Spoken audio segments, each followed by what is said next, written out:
वक्त के बनाए हालात नहीं होते, वक्त के बनाए हालात नहीं होते, मंजिलें मुश्किलों के मोहताज नहीं होते। अगर सोच से ना बदली जा सकती थी दुनिया, अगर सोच से ना बदली जा सकती थी दुनिया, तो दोस्तों आज आसमान में उड़ते हवाई जहाज़ नहीं होते, आज आसमान में उड़ते हवाई जहाज़ नहीं होते। जोहार मेरे झारखंड के शेर शेरनियों, मैं आनंद वर्मा आप सभी का स्वागत करता हूं ज्ञान बाजार यूट्यूब चैनल में। आज हम जानने वाले हैं राज व्यवस्था को, झारखंड की राज व्यवस्था को जानने वाले हैं और उसमें से आज हम जानेंगे कि हमारा झारखंड का विधायिका किस प्रकार का है, हमारा राज्य का विधायिका किस प्रकार का है, इसके बारे में। दोस्तों विधायिका का काम होता है कि किसी भी कानून को लागू करना और उसको हटा देना और उसको चेंज कर देना। तो विधायिका का काम ये हो गया। अब हम बात करते हैं कि विधायिका हमारा केंद्र में भी होता है और राज्य में भी होता है। केंद्र में जो विधायिका होता है, केंद्र में हम विधायिका को सांसद कहते हैं और राज्य में जो हमारा विधायिका है इसको हम कहते हैं विधानमंडल, विधानमंडल कहते हैं। दोनों का काम एक ही होता है।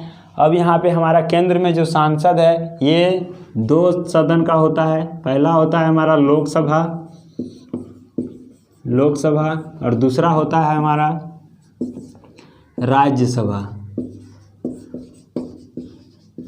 ये हमारा केंद्र में हो गया। अब हम बात करते हैं कि राज्य में हमारा विधानमंडल है तो इसमें हमारा क्या क्या होता है। तो एक होता है विधानसभा, विधानसभा और दूसरा होता है विधान परिषद, विधान परिषद। तो ये हमारा हो गया स्ट्रक्चर। इसका केंद्र में हम विधायिका को संसद कहते हैं, राज्य में विधायिका को विधानमंडल कहते हैं। केंद्र में सांसद का दो सदन है, उसमें से पहला लोकसभा दूसरा राज्यसभा। और ये हमारा राज्य में विधानमंडल का भी दो सदन होता है, विधानसभा विधान परिषद। अब हम झारखंड के बारे में बात करते हैं। झारखंड का विधायिका जो है वो एक सदनात्मक है। ये हमारा झारखंड है और इसका विधायिका एक सदनात्मक है। मतलब क्या है, इसमें एक सदन ही है तो एक सदनात्मक है। झारखंड का विधायिका एक सदनात्मक है। एक सदनात्मक है तो यहाँ पे है क्या, या तो विधानसभा या विधान परिषद। तो उसमें से कौन सा है, तो विधानसभा है। झारखंड में हमारा विधानसभा है, विधान परिषद नहीं है ना। सभी राज्यों में विधानसभा होते हैं लेकिन विधान परिषद सभी राज्यों में नहीं है। भारत के मात्र 6 राज्यों में ही विधान परिषद है। विधानसभा सभी राज्य में, विधान परिषद मात्र 6 राज्य में। अब हम जानते हैं कि 6 राज्य वो कौन कौन सा है वो भी जान लेते हैं। देखिए विधान परिषद सबसे पहले तो हम बिहार में है विधान परिषद। दूसरा हमारा उत्तर प्रदेश में है, उत्तर प्रदेश में भी है विधान परिषद। और तीसरा महाराष्ट्र में है। चौथा हमारा कर्नाटक में है। पांचवा यहाँ बात करेंगे तो तेलंगाना, तेलंगाना में भी विधान परिषद है। और छठा आंध्र प्रदेश में, आंध्र प्रदेश में विधान परिषद है। तो यहाँ से ये क्लियर हो जाता है कि विधानसभा सभी में होता है लेकिन विधान परिषद मात्र 6 राज्यों में है। और उसका नाम हमने देख लिया, बिहार, उत्तर प्रदेश, महाराष्ट्र, कर्नाटक, तेलंगाना और आंध्र प्रदेश। तो इसको आप आसानी से याद कर सकते हैं। उसके बाद हम जानते हैं कि झारखंड हमारा एक सदनात्मक है जिसमें विधानसभा है। अब विधानसभा में सीटों की संख्या कितना है, तो सीटों की संख्या है 81 + 1 = 82 सीटें हैं। विधानसभा की सीटों की संख्या 82 है, जिसमें हम 81 + 1 क्यों लिखे हैं, तो 81 हमारा होता है निर्वाचित और 1 को मनोनीत किया जाता है। तो 81 है। अब इसमें से भी बढ़ जाता है सीटों की संख्या, आरक्षण और बिना आरक्षण वाला। तो इसमें ST, SC और फिर जनरल कैटेगरी में बढ़ जाता है। तो ST में कितना होगा, ST में है 28, SC में हमारा 9 है और जनरल में 44 सीटें हैं। 28, 9, 44 ऐसे आप याद रखेंगे। तो ये हमारा क्या है, आरक्षित है, आरक्षित है। दूसरा भी आरक्षित है और ये जनरल वाला क्या है, अनारक्षित है, अनारक्षित है। तो यहाँ से आप याद रख सकते हैं कि जनरल का 44 है, SC का 9 है, ST का 28 है। याद रखने का सही तरीका 28, 9, 44 ऐसे आप 2-3 बार बोलेंगे तो आपको वैसे भी माइंड में बैठ जाएगा कि ST का, SC का और फिर जनरल का सीट इस तरह से बटा हुआ है। अब यहाँ से हम बात करेंगे कि विधायिका है तो इसका पूरा डिटेल बात करेंगे। विधानसभा अध्यक्ष कौन है, विधानसभा उपाध्यक्ष होते हैं, ठीक है। तो उसके बारे में हम डिटेल जानकारी प्राप्त करेंगे। चलिए दोस्तों, तो अब हम विधानसभा के बारे में पूरी जानकारी यहाँ से प्राप्त कर लेते हैं। हमारा यहाँ पे विधानसभा, जिसको हम कहते हैं द लेजिस्लेटिव असेंबली, और ये क्या होते हैं, प्रत्येक राज्यों में होते हैं। विधानसभा प्रत्येक राज्यों में होते हैं। हम यहाँ पे बात करने वाले हैं झारखंड के बारे में। विधानसभा के सदस्य को वयस्क मताधिकार के आधार पर निर्वाचित किया जाता है। उसको वयस्क मतलब इसका मतदान होता है। जैसे इसको हम कहते हैं एमएलए का चुनाव होता है ना। एमएलए का चुनाव में इसको क्या है, वहाँ से निर्वाचित होते हैं, और जो सदस्य निर्वाचित हो जाते हैं वयस्क मताधिकार के आधार पर, तो उसी को इसका विधानसभा का सदस्य मान लिया जाता है। उसके बाद हम बात करते हैं कि सदस्यों की संख्या इसमें अधिकतम हो सकता है 600 सदस्य। पूरे राज्य में विधानसभा में अधिकतम संख्या हो सकता है 600 और कम से कम संख्या हो सकता है 60। लेकिन हमारा झारखंड में विधानसभा सीटों की संख्या कितना है, तो 82 है। 81 + 1 मतलब 81 को अलग अलग क्षेत्रों से निर्वाचित होते हैं, अलग अलग विधानसभा क्षेत्रों से, और एक को मनोनीत किया जाता है। राज्यपाल इनको मनोनीत करते हैं, एक को राज्यपाल मनोनीत कर देते हैं, ठीक है। तो यहाँ से हमारा 81 निर्वाचित होकर के आते हैं और एक को मनोनीत करते हैं। मनोनीत पहला जो व्यक्ति है, इसके बारे में पूछा जाता है कि पहला जो व्यक्ति थे जो फर्स्ट टाइम में मनोनीत किए गए थे, उसका नाम क्या था, तो जोसेफ पेचेली ग्लोस्टीन। इसको शॉर्ट में याद रखेंगे आप, अच्छा रहेगा, जेपी ग्लोस्टीन। इसका फुल नेम है जोसेफ पेचेली ग्लोस्टीन। इसको शॉर्ट में याद रखिए आप ऐसे, जेपी ग्लोस्टीन करके। अब यहाँ से हम बात करते हैं कि विधानसभा का जो कक्ष है ये लेनिन हॉल में है, जो रांची में स्थित है। विधानसभा का कक्ष होता है, जैसे जहाँ पे उसका बैठक होता है, विधानसभा अध्यक्ष होते हैं, उपाध्यक्ष होते हैं, सारे सदस्य होते हैं, तो उसको हम कहते हैं कक्ष, है ना। तो विधानसभा का कक्ष कहाँ पे है, लेनिन हॉल के नाम से जाना जाता है, जो रांची में स्थित है। गुमला और लातेहार लोहरदगा जो है, गुमला और लोहरदगा जो है, इसके सभी विधानसभा क्षेत्र जो है अनुसूचित जनजाति के लिए आरक्षित है। मतलब वहाँ पे अनुसूचित जनजाति के अलावा उस क्षेत्र से कोई भी खड़ा नहीं हो सकते हैं, वहाँ पे किसी और का चुनाव नहीं हो सकता है। तो यहाँ से ये चीज़ क्लियर हो जाता है कि यहाँ पे गुमला और लोहरदगा का सभी है ना, विधानसभा क्षेत्र अनुसूचित जनजाति के लिए आरक्षित है। अब यहाँ पे बात करेंगे कि ये हमारा जो विधानसभा है, विधानसभा के सदस्य बनने के लिए हमें योग्यता क्या चाहिए। जैसे आप कोई भी वैकेंसी भरते हैं तो उसमें योग्यता मांगा जाता है कि 12 पास होना चाहिए, ये होना चाहिए, वो होना चाहिए। उसी तरह से हम देखेंगे विधानसभा का सदस्य बनना है तो उसके लिए योग्यता होना चाहिए। सबसे पहला तो वो भारतीय हो, इंडियन हो, भारत का व्यक्ति हो। दूसरा, उसका एज जो है 25 वर्ष हो जाना चाहिए, ठीक है। और तीसरा, कोई लाभ के पद पर ना हो। तो यदि ये तीनों गुण उसके अंदर है तो वो विधानसभा सदस्य के लिए खड़ा हो सकता है। उसके बाद उसका निर्वाचन हो जाए तो वो विधानसभा का सदस्य बन सकता है। उसके बाद हम बात करते हैं कि इसका कार्यकाल के बारे में, कि विधानसभा सदस्य का कार्यकाल कितना दिन होता है। तो मुख्यतः इसका कार्यकाल 5 साल का होता है, लेकिन उससे पहले राज्यपाल उसे पहले भी भंग कर सकता है। भंग करना मतलब हटा सकता है, उसको ख़त्म कर सकता है, लेकिन मुख्यतः ये 5 साल का होता है। और आपातकाल की स्थिति में संसद इसको बढ़ा सकता है 6 महीना। मान लीजिए कोई उसका कार्यकाल ख़त्म भी हो गया, लेकिन उस समय आपातकाल है तो उसको संसद के द्वारा उसे 6 महीना तक बढ़ा सकता है कि 6 महीना के बाद फिर से इलेक्शन होगा। लेकिन यदि फिर वो आपातकाल ख़त्म नहीं हुआ है तो फिर से 6 महीना तक बढ़ा सकता है। और इस तरह से यदि वो आपातकाल ख़त्म नहीं हो रहा है तो उस दौरान वो 3 साल के लिए अधिकतम बढ़ा सकता है। कितना दिन, तो 3 साल। संसद 3 साल के लिए इलेक्शन को बढ़ा सकता है। तो यहाँ से ये क्वेश्चन बहुत बार पूछा भी जाता है कि अधिकतम कितने समय तक, तो 3 साल तक, ठीक है। और न्यूनतम 6 माह भी बढ़ा सकता है, 1 माह भी हो सकता है वो, है ना। लेकिन ये यहाँ पे हमने देखा कि 6 माह करके बढ़ाएगा, फिर यदि आपातकाल लागू ही रहा तो फिर 6 माह, और अधिकतम यहाँ पे 3 वर्ष तक बढ़ा सकता है। अब यहाँ पे बात करते हैं कि सदस्यता की समाप्ति भी हो सकता है क्या। कोई व्यक्ति सदस्य बना हुआ है विधानसभा का तो उसका सदस्यता का समाप्ति भी हो सकता है क्या, तो होगा। रूल रेगुलेशन तोड़ेगा तो होबे करेगा, है ना।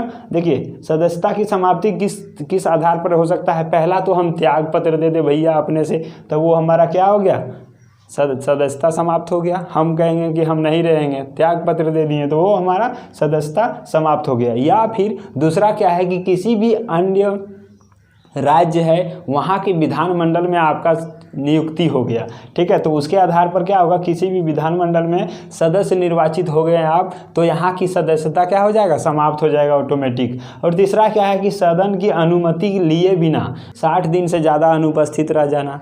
अब मान लीजिए कि आप सदन की अनुमति नहीं लिए और 60 दिन से ज़्यादा आप अनुपस्थित हो गए, तो उस स्थिति में क्या होगा, आपकी सदस्यता समाप्त हो सकती है। फिर क्या है, दल बदल की दोषी साबित होना। दल बदल मतलब आप इस दल के थे लेकिन उस दल में चले गए, ऐसा बहुत होता है। तो उस आधार पर भी क्या हो सकता है कि सदस्यता की समाप्ति हो सकता है, ठीक है। अब हम बात करते हैं कि इसका शक्ति एवं कार्य। मान लीजिए कोई भी व्यक्ति विधानसभा का सदस्य चुना गया तो उसका शक्ति क्या क्या होगा, उसको अधिकार कुछ मिलेगा, उसका कुछ कार्य होगा। तो वो चीज़ हम देखेंगे कि क्या उसका शक्ति है और उसका काम क्या क्या है। देखिए, सबसे पहला काम है कि विधानसभा की 7वीं अनुसूची। आप जानते होंगे कि 7वां अनुसूची जो है उसमें अनुसूची में सूचियों को रखा गया है, जिसमें 3 प्रकार के सूची होते हैं। एक होता है केंद्र सूची, जिसको कहते हैं संघ सूची, ठीक है, उसको हम कहते हैं संघ सूची। और दूसरा हमारा क्या होता है, राज्य सूची होता है। और तीसरा होता है समवर्ती सूची। तो यहाँ पे हम बात कर रहे हैं कि विधानसभा की 7वीं अनुसूची का विधानसभा क्या कर सकता है, 7वीं अनुसूची का द्वितीय सूची। द्वितीय सूची में कौन आएगा, प्रथम में हम बोले संघ आएगा, द्वितीय में राज्य सूची आएगा। तो राज्य सूची के सभी विषय पर कानून बना सकता है। यहाँ से क्लियर हो गया ये चीज़। हमने बताया कि संविधान की 7वीं अनुसूची के बारे में आप नहीं देखे हैं तो पॉलिटी के क्लास में जाकर के पॉलिटी प्ले लिस्ट में जाएंगे, पॉलिटी का वहाँ पे पूरा डिटेल से बताएंगे कि अनुसूची क्या होता है ना, और कितने अनुसूची हैं उसके बारे में हम डिटेल बात की है। तो 7वीं अनुसूची में सूचियों के बारे में जानकारी प्राप्त किया गया है, वर्णन किया गया है, तो जिसमें 3 प्रकार की अनुसूची का मुख्यतः वर्णन है। एक संघ सूची, दूसरा राज्य सूची और तीसरा समवर्ती सूची। थोड़ा सा हम बता देते हैं यहाँ पे कि संघ सूची जो होता है उस पर कानून बनाने का अधिकार केंद्र को होता है, और राज्य सूची में कानून बनाने का अधिकार राज्य सरकार को होता है। और वहीं समवर्ती सूची में दोनों अपना कानून बना सकता है, केंद्र भी बना सकता है और राज्य भी बना सकता है। तो यहाँ पे हम बात करते हैं कि ये राज्य सूची है, तो राज्य सूची पर ये विधायिका का काम ही होता है क्या कि कानून बनाना। तो राज्य सूची के जितने भी विषय है उस पर ये कानून बना सकता है, जो भी विधानसभा के सदस्य होंगे वो, ठीक है। दूसरा हम बात करते हैं कि विधानसभा के 7वीं अनुसूची के तृतीय सूची, जैसा कि हम अभी बताएं उसमें समवर्ती सूची आता है। समवर्ती सूची मतलब केंद्र भी उस पर कानून बनाएगा, राज्य भी बना सकता है। लेकिन बात यहाँ पे रहा कि दोनों यदि बनाया तो वहाँ पे दोनों में कभी उलझन भी हो सकता है, और उस दौरान यदि कहीं उलझन हुआ तो उस समय केंद्र के कानून को ज़्यादा मान्यता दिया जाएगा, राज्य के कानून को नहीं दिया जाएगा। तो आप यहाँ पे ये चीज़ ध्यान रखेंगे। तृतीय सूची जो समवर्ती सूची है इस पर भी कानून बना सकता है विधानसभा सदस्य, ठीक है। उसके बाद हम बात करते हैं कि धन विधेयक, वित्त विधेयक और अन्य विधेयक को ये प्रस्तुत कर सकता है, ठीक है। तो यहाँ पे ये चीज़ क्लियर हो जाता है क्योंकि उसका अधिकार वो है। फिर यहाँ हम बात करते हैं कि राज्य का जो है यहाँ पे वार्षिक वित्तीय विवरण जो होता है, जिसको हम बजट भी कहते हैं, है ना, पूरे वर्ष का जो वार्षिक वित्तीय धन का जो विवरण होता है उसको हम कहते हैं बजट, है ना। और इसको पेश करने का भी अधिकार इसको है, शक्ति इसको प्राप्त है। चलिए इसके बाद हम बात करते हैं कि राज्य का जो मंत्री परिषद है, जैसे मंत्री परिषद होता है, ये सारे मंत्री ही है, और वो जो है मंत्री परिषद के प्रधान होते हैं मुख्यमंत्री, ठीक है, राज्य में। और केंद्र में कौन होते हैं, प्रधानमंत्री। तो यहाँ पे मंत्री परिषद जो है वो सामूहिक रूप से विधानसभा के प्रति उत्तरदायी होते हैं, और फिर व्यक्तिगत रूप से देखेंगे तो राज्यपाल के प्रति उत्तरदायी होते हैं। तो यहाँ से हम क्या देख रहे हैं कि सामूहिक रूप से मतलब सारे लोग यदि रहेंगे तो वो कहाँ चला जाएगा, विधानसभा, ठीक है। और यदि व्यक्तिगत रूप से रहेगा तो राज्यपाल की सभी को किसी को भी हटा सकता है, तो ये शक्ति होता है। इसीलिए व्यक्तिगत माने किसी को भी चुन भी सकता है, हटा भी सकता है ना, हटा सकता है ये। उसके बाद हम बात करते हैं कि विधानसभा इसीलिए क्या हो गया, सामूहिक रूप से कहाँ, विधानसभा के प्रति होते हैं, ठीक है। उसके बाद हम यहाँ पे देखेंगे कि विधानसभा किसी भी मंत्री या फिर समूचे मंत्री परिषद को भी भंग कर सकता है ना, अविश्वास प्रस्ताव पारित कर सकता है उसके प्रति। किसके प्रति, तो मंत्री या फिर समूचे मंत्री के प्रति। कौन, विधानसभा के सदस्य क्यों? क्योंकि ये हम व्यक्तिगत रूप सामूहिक रूप से उसी के प्रति, मान लीजिए हमारे प्रति कोई क्या है सामूहिक रूप से उत्तरदायी हमारे प्रति है तो हम उसको कुछ भी कर सकते हैं।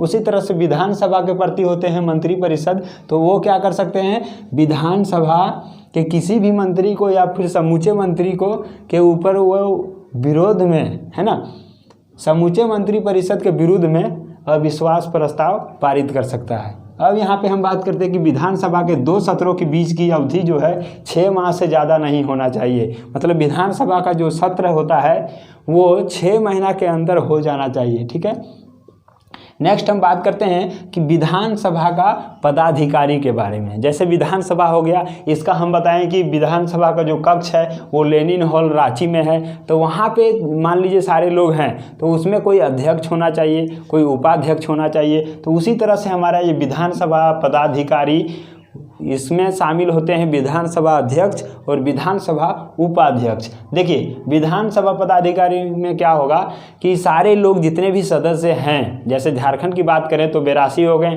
तो 82 में क्या होगा, सारे लोग अपने आप में क्या कहेंगे कि एक अध्यक्ष को चुनते हैं। ठीक है, जितने भी लोग हैं विधानसभा के जितना भी है, ताकि इसका कार्यवाही क्या है सुचारू रूप से चले, इसके लिए सारे लोग मिल करके एक किसी को अध्यक्ष चुन लेते हैं और उन्हीं सारे लोगों में से किसी को विधानसभा का उपाध्यक्ष चुन लेते हैं। तो जो अध्यक्ष हो गए हैं वो विधानसभा अध्यक्ष हो गए और जो उपाध्यक्ष हो गए हैं वो हमारा विधानसभा का उपाध्यक्ष हो गए। अपने में से सारे लोग चुन लेते हैं। ठीक है, तो इनका यदि चुनाव आएगा तो हम क्या कहेंगे, निर्वाचन कौन करता है, तो विधानसभा सदस्य ही करते हैं अपने सारे लोग मिल करके। ठीक है, तो यहाँ पे हम बात करते हैं अब विधानसभा अध्यक्ष क्या होते हैं और फिर विधानसभा उपाध्यक्ष क्या है और इसके कार्य क्या हैं। देखिए विधानसभा का अध्यक्ष जो है इसको स्पीकर भी कहते हैं और इसका निर्वाचन कहाँ से हुआ, अभी हम बताएं कि सारे लोग अपने लोग ही इसको निर्वाचन करते हैं। तो निर्वाचन इसका हो जाएगा विधानसभा सदस्य से, जितने भी सदस्य थे इन्होंने ही विधानसभा अध्यक्ष का नियुक्ति किया। ठीक है, निर्वाचन किया। तो यहाँ पे स्पीकर के बारे में हम बात करते हैं, अपने दल में सक्रिय भागीदारी नहीं दे सकता है ये, है ना। मान लीजिए कोई भी एक दल का अध्यक्ष बन गया, वो अपने दल को ही सक्रिय भागीदारी नहीं दे सकता है। ऐसा नहीं कि हम सिर्फ अपने दल को ही मान रहे हैं, दूसरे का बात ही नहीं सुन रहे हैं, ऐसा नहीं कर सकता है। और ये भी नहीं कर सकता है कि अपना दल, मान लीजिए कोई दल से वो अध्यक्ष बनाते, ऐसा भी नहीं है कि वो अपने दल को त्याग दे, नहीं अपना दल को छोड़ दे, वैसा भी नहीं कर सकता है। लेकिन किसी को पर्सनली सपोर्ट नहीं कर सकता है। ठीक है, वो जब भी रहेगा तो सभी के लिए रहेगा। ठीक है, तो विधानसभा का प्रमुख ये अधिकारी भी होते हैं। जब इसको अध्यक्ष से चुन लिया जाता है तो पूरा विधानसभा जो है उसका प्रमुख अधिकारी बन जाते हैं। नेक्स्ट है कि संसद की कार्यवाही का संचालन, उसका अनुशासन बनाए रखना और भाषण देने और फिर प्रश्न पूछने, विधेयक प्रस्तावों को पेश करने की अनुमति देता है। कौन देगा, ये विधानसभा का अध्यक्ष। इसका तो इतना काम होना चाहिए ना कि संसद की कार्यवाही कैसे चलेगा उसका संचालन करना, सभी को अनुशासन बनाए रखना, और यहाँ पे यदि किसी को भाषण देना है या फिर वो खुद दे भाषण या फिर प्रश्न पूछना है तो उसका अनुमति देगा, विधेयक प्रस्ताव किसी को पेश करना है तो उसको पेश करने की अनुमति देगा। तो ये सारा कार्य किसका हो गया, स्पीकर का हो गया, है ना, विधानसभा अध्यक्ष का हो गया। अब यहाँ से हम बात करते कि प्रस्ताव, कोई भी प्रस्ताव है तो उस पर मतदान कराते हैं, उसके बाद उसका परिणाम जो आता है उसका घोषणा भी स्पीकर ही करते हैं। जैसे कोई विधेयक आया तो उसको क्या करेगा, उस पर मतदान कराएगा, कितने लोग इसमें शामिल हैं, कितने लोग एग्री हैं ताकि इसको पारित किया जाए। और जब मतदान हो जाता है तो उसका क्या परिणाम है इसकी भी घोषणा विधानसभा के अध्यक्ष ही करते हैं। उसके बाद हम यहाँ पे बात करते हैं कि निर्णायक मत ये देते हैं। विधानसभा का अध्यक्ष जो होते हैं वो निर्णायक मत देते हैं, जिसको हम कहते हैं पक्ष या फिर विपक्ष में बराबर मत देना। ठीक है, किसी भी एक पक्ष में ये मत नहीं देते हैं, जो निर्णायक मत होगा वही ये देंगे। नेक्स्ट हम बात करते हैं कि ये विधेयक ये बताते हैं कि कोई भी विधेयक धन विधेयक है या फिर नहीं है। ठीक है, वो किसका काम है, तो विधानसभा अध्यक्ष का ही काम है कि कोई भी विधेयक धन विधेयक है या फिर नहीं है। वहाँ पे आप यदि भारत का पॉलिटी पढ़ेंगे तो वहाँ पे क्या था कि लोकसभा का अध्यक्ष जो थे वही डिसाइड करते थे कि कौन सा विधेयक धन विधेयक है और नहीं है। ठीक है, तो यहाँ पे हमारा विधानसभा है, तो विधानसभा ही तय करेंगे कि कौन सा जो है हमारा धन विधेयक है और कौन सा नहीं है। अब इसका जो निर्णय होता है विधानसभा अध्यक्ष का निर्णय, वही होता है अंतिम निर्णय। इन्होंने अंतिम निर्णय ही करता है, सारे लोग जब एग्री हो जाएंगे तब ये अंतिम अपना निर्णय देते हैं और वही मान्य होता है। ठीक है, उसके बाद देखेंगे ये यदि इसको मन करे कि भैया अब हम नहीं रहें, त्याग पत्र दे दें, अध्यक्ष का पद हमसे नहीं संभाला जाएगा या फिर और कोई काम पड़ जाए, तो इस दौरान ये त्याग पत्र दे सकता है। ठीक है, आराम से त्याग पत्र दे सकता है, इसमें कोई रोक टोक नहीं है। तो ये त्याग पत्र देंगे किसको, तो त्याग पत्र ये उपाध्यक्ष को देंगे। मान लीजिए हम अध्यक्ष हैं, तो अध्यक्ष हैं तो हमको त्याग पत्र देना है, तो हमारे से नीचे है उसको हम दे देंगे त्याग पत्र कि अब हमसे नहीं होगा। ठीक है, तो यहाँ पे विधानसभा उपाध्यक्ष को अपना त्याग पत्र दे सकते हैं।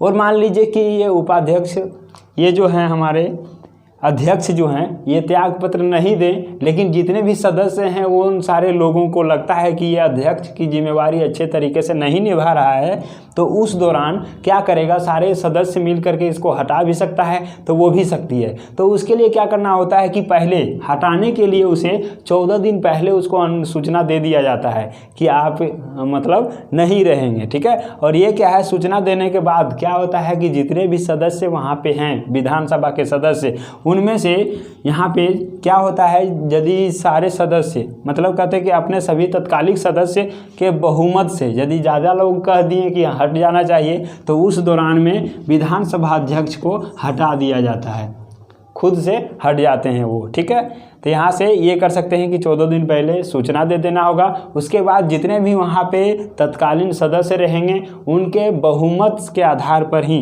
उनको हटाया जा सकता है। अब बात करते हैं कि ये हमारा है विधानसभा अध्यक्ष, और ये सबसे पहला विधानसभा अध्यक्ष कौन है, तो इसके बारे में क्वेश्चन पूछा जाता है, तो उनका नाम है इंदर सिंह रामधारी। ठीक है, ये नाम याद रखेंगे, इंदर सिंह रामधारी। और अभी वर्तमान में कौन है, तो रविंद्रनाथ महतो, जो झारखंड मुक्ति मोर्चा के विधानसभा सदस्य हैं, तो वो अभी वर्तमान में अध्यक्ष हमारा किसका है, विधानसभा का अध्यक्ष हैं, जिनका नाम है रविंद्रनाथ महतो। अब हम यहाँ पे बात करने वाले हैं अब विधानसभा उपाध्यक्ष का। अध्यक्ष का तो हमने पूरा बात कर लिया, विधानसभा उपाध्यक्ष क्या होते हैं। तो देखिए विधानसभा उपाध्यक्ष का भी हम बताएं कि इसका निर्वाचन भी कौन करता है, तो वही सारे सदस्य मिलकर ही करते हैं। एक तो हो गए स्पीकर मतलब अध्यक्ष, और एक होते हैं उपाध्यक्ष जिसको कहते हैं डिप्टी स्पीकर। ठीक है, तो यहाँ पे हम बात करते हैं कि इसका भी कोई कार्य होगा। तो इसका कार्य क्या है कि जब इस नहीं रहेंगे विधानसभा के अध्यक्ष, जिस समय नहीं रहते हैं उस समय इनका काम होता है कि विधानसभा को संचालित करना, हूबहू उसका कार्य को इसी को सौंप दिया जाता है।